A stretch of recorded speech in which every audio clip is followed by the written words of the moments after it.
मिनशैतानिर्रजीम बिस्मिल्लाहिर्रहमानिर्रहीम। मेरा नाम ये अली सरवर है और ये मेरा ऑफिशियल यूट्यूब चैनल है। बिस्मिल्लाह अल्लाहुम्मा सल्लि व सल्लिम बारिक अला सय्यदना मोहम्मद नबी उम्मी आली साबी अल्फ़ी मरे थे। बिस्मिल्लाह। मेरे प्यारे बहन भाई और बच्चों, अस्सलाम वालेकुम रहमतुल्लाहि व बरकातहू। अल्लाह के फजल से, उसकी तौफीक से मैं आपकी खिदमत में हाज़िर हूँ। एक अच्छी सी वीडियो लाई हूँ, देखिएगा, पसंद कीजिएगा और फिर मेरी दुआ भी कीजिएगा।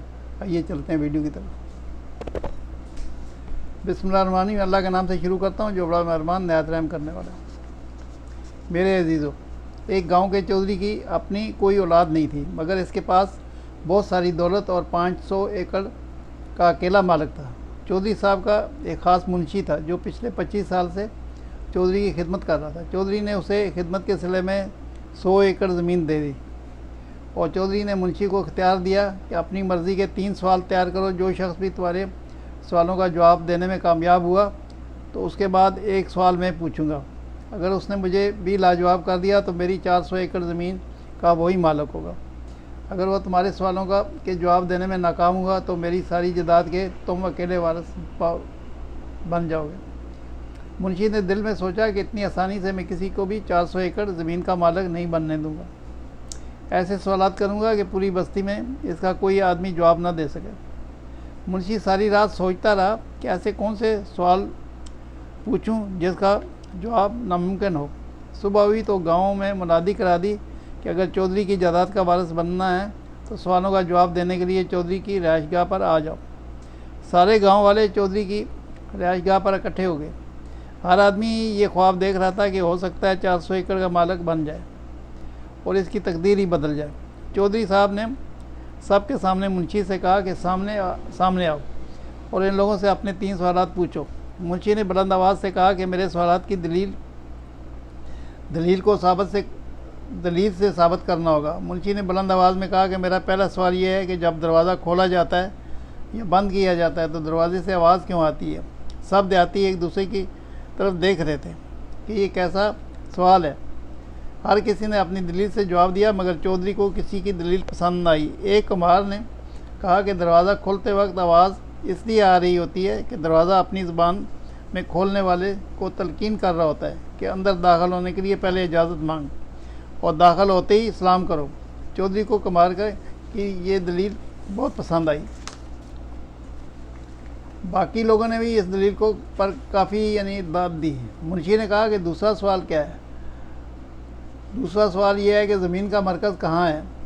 सारे लोग परेशान हुए कि इस सवाल का क्या जवाब दिया जाए। कुम्हार ने मुंशी से कहा कि ज़मीन का मरकज़ यही जगह है जहाँ पर मैं खड़ा हूँ।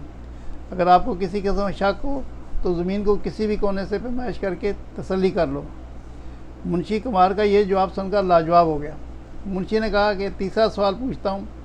अच्छा, तुम ये बताओ कि मेरे सर पे बालों की तादाद कितनी है। कुम्हार ने कहा तुम्हारे सर पे 4 करोड़ 2 लाख 20 बाल हैं। मुंशी ने चौधरी से कहा यह गलत बयानी कर रहा है।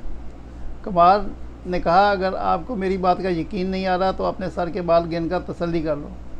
चौधरी को कुम्हार की हाजिर जवाबी बहुत पसंद आई और चौधरी ने कुम्हार से कहा कि तुम्हारा इम्तिहान अभी बाकी है। चौधरी ने उसे एक मिट्टी का मटका देते हुए कहा कि इसको अकल से भर दो। कुम्हार शुरू में बहुत परेशान हुआ कि चौधरी के सवाल से क्या मुराद है।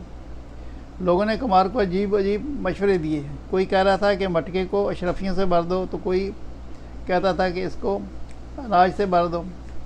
कुम्हार के दिमाग में एक तरकीब आई। कुम्हार ने सब लोगों को मशवरों को रद्द करते हुए चौधरी से कहा कि मुझे इस सवाल के जवाब के लिए 3 महीने की मोहलत चाहिए। चौधरी ने कुम्हार को 3 माह की मोहलत दे दी। कुम्हार मटके को अपने घर ले गया और अखरोट के बराबर इसमें 2 सुराख कर दिए। कुम्हार ने मटके के एक सुराख से तरबूज की बेल गुजारी और दूसरे सुराख से बाहर निकाल दी। मटके के अंदर एक तरबूज पैदा हुआ और कुछ महीनों के बाद पूरे का पूरा तरबूज बन गया। कुम्हार ने दोनों सुराख बड़ी महारत से बंद कर दिए। इस मटके को चौधरी की खिदमत में पेश कर दिया। चौधरी ने जब देखा कि इतना बड़ा तरबूज मटके के अंदर पड़ा है जबकि मटके का मुंह बहुत ही छोटा है तो वो दंग रह गया और ये कहने पे मजबूर हो गया कि ये मटका तो वाकई अकल से भर गया है। चौधरी ने कुम्हार को कहा कि अब इस मटके को अकल से खाली कर दो और कुम्हार को पता चल गया कि ना तो मटके को तोड़ना है ना ही तरबूज को काट कर निकालना है। कुमार ने चौधरी से मज़ीद कुछ दिनों की मोहलत मांगी और चौधरी ने उसे इजाज़त दे दी, मगर साथ ही मटके पर मोहर लगा दी ताकि कुमार मटका तब्दील न कर सके। कुमार ने मटके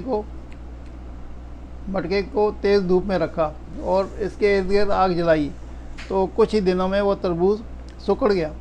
कुमार ने इस तरबूज को बड़ी महारत से मटके से निकाल दिया और दोबारा चौधरी की खिदमत में पेश हुआ। चौधरी ने जब खाली मटका देखा तो कुमार को दाद दी और वादे के मुताबिक 400 एकड़ ज़मीन उसके हवाले कर दी। मेरे प्यारे अजीज़ों, आपने देखा, यानी कि कहने को तो वो बेचारा कुमार था, लेकिन किस कदर अल्लाह ताला की खुदादाद सलीयत थी कि उसने 400 एकड़ जीत लिया जनाब। तो सल्लल्लाहु ताला खैर खल्क़ी मोहम्मद वाली असहाबी अजमईन। अल्लाह ने मोहलत दी तो कार फिर हाज़िर होऊंगा। जब तक इजाज़त, अल्लाह हाफ़िज़, अस्सलामु अलैकुम वरहमतुल्लाहि वबरकातुहू।